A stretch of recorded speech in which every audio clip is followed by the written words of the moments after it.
Celebramos hoy el domingo 14 del tiempo ordinario en el ciclo B y las lecturas de la palabra de Dios nos ayudan a penetrar más profundamente en el misterio del hombre, que no es otra cosa que un reflejo del misterio de Dios. Si es verdad que Jesús le pudo decir al apóstol Felipe: ¿tú no crees que el que me ha visto a mí ha visto al Padre? No es ninguna exageración decir, os lo aseguro, es pura antropología cristiana decir que el que ha visto al hombre, el que ha visto a la persona humana, ha visto un reflejo de Dios. Eso es lo que es cada persona humana, cada ser humano que viene a este mundo, cada persona que es única e irrepetible.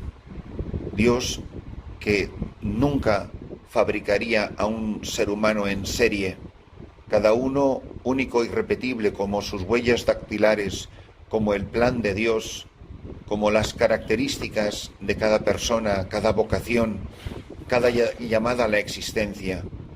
Por eso, qué maravilla es ver la obra de Dios en cada persona.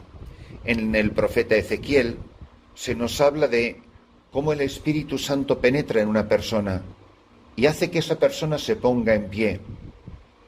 Y le da la fortaleza, le da el coraje al profeta para que vaya a los israelitas, a un pueblo rebelde que se ha rebelado contra mí. Sus padres y ellos me han ofendido hasta el presente día. También los hijos son testarudos y obstinados. A ellos te envío para que les digas: esto dice el Señor. Ellos te hagan caso o no te hagan caso, pues son un pueblo rebelde, sabrán que hubo un profeta en medio de ellos. El plan de Dios es que todo hombre, toda mujer, toda persona humana que ha sido creado a imagen y semejanza de Dios Trinidad, vuelva a Dios, vuelva a Él con todo el corazón. Nunca permitirá impunemente que nos extraviemos y quiere que cada pecador pueda volver a ser esa imagen, hechura de sus manos, configurado a imagen de Dios. Hombre y mujer los creó, a su imagen y semejanza los creó, hechura de sus manos, alfarero divino, alfarero trino. Toda persona humana ha sido llamada a volver a Dios con todo el corazón. Nosotros tantas veces juzgamos, condenamos, machacamos a la gente, hablamos de ella como si no tuviera redención, como si no tuviera remedio, es más, como si no nos importara. A veces hablamos de la gente con un desprecio terrible, con un desprecio espeluznante. Es como si esa persona ya fuera así y fuera así para siempre. Y sin embargo, qué bien se nos da pedir la misericordia que le negamos a los demás. Es la misericordia de Dios algo de lo que tantas veces y tan maravillosamente habla nuestro Papa Francisco. Es la misericordia de Dios la que nos devuelve a nuestra dignidad original. A ti levanto mis ojos, diremos en el Salmo, a ti que habitas en el cielo. ¿Yo con qué derecho levanto mis ojos a aquel que habita en el cielo, si yo no estoy dispuesto a mirar con mirada de misericordia, con mirada que restaura, que eleva, transforma la dignidad de la persona? Todos los que este domingo vamos a misa no somos más que pecadores que han desfigurado la imagen y semejanza original con la que fuimos creados. Misericordia, Señor, misericordia, que estamos saciados de desprecios. Nuestra alma está saciada del sarcasmo de los satisfechos, del desprecio de los orgullosos. En la segunda lectura, en la carta segunda del apóstol San Pablo a los Corintios, él cuenta una experiencia personal con la que bien nos podemos identificar todos. Él se reconoce soberbio. La soberbia, no lo olvidemos, no son los pecados contra la sexualidad, y no digo que no tengan una importancia y a veces gravísima, Pero no son los pecados contra la sexualidad los que más desfiguran nuestra realidad como hombres y mujeres llamados a la santidad en Cristo. El pecado más grave, si alguien te pregunta, ¿cuál es el peor de los pecados? El pecado del demonio no es un pecado de castidad, no es un pecado de sexualidad. El pecado más grave es el pecado de la soberbia. Y lo dice el apóstol: para que no tenga soberbia, me han metido una espina en la carne, un ángel de Satanás que me apalea, para que no sea soberbio. 3 veces he pedido al Señor verme libre de él, y me ha respondido: te basta mi gracia, la fuerza se realiza en la debilidad. Por eso, muy a gusto presumo de mis debilidades, porque así residirá en mí la fuerza de Cristo. Por eso vivo contento en medio de mis debilidades, de los insultos, las privaciones, las persecuciones y las dificultades sufridas por Cristo. Porque cuando soy débil, entonces soy fuerte.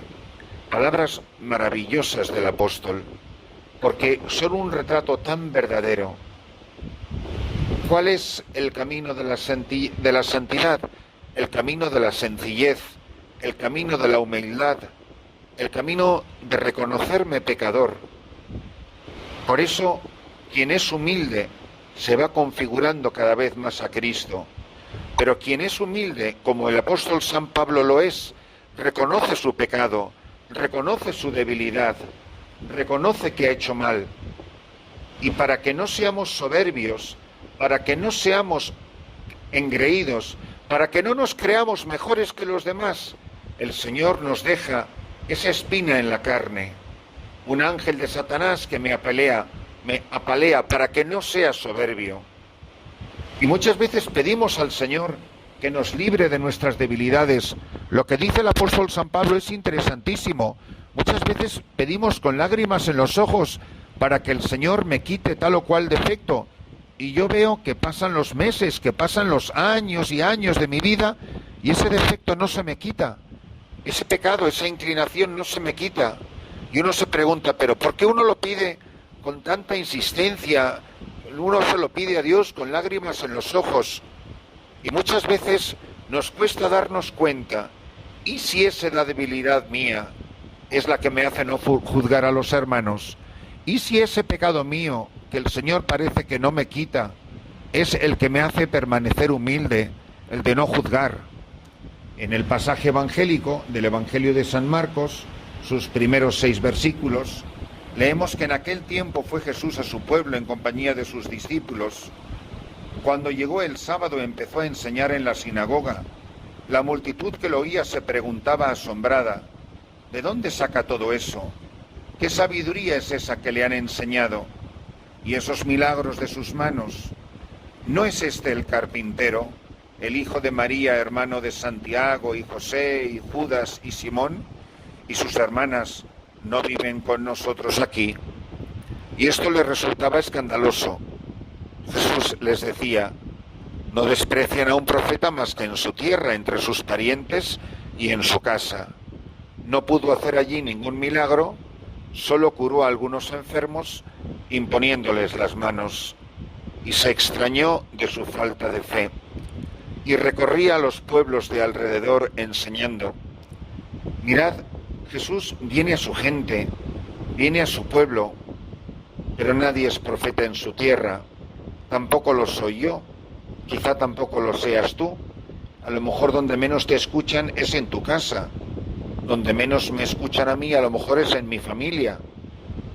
Por eso, muchas veces lo que nos falla es la fe, que no vemos en esta persona a un enviado del Señor que viene a anunciarnos una palabra de vida. Entonces, ¿qué decíamos al principio? Somos personas llamadas a la conversión, como nos lo recuerda Ezequiel.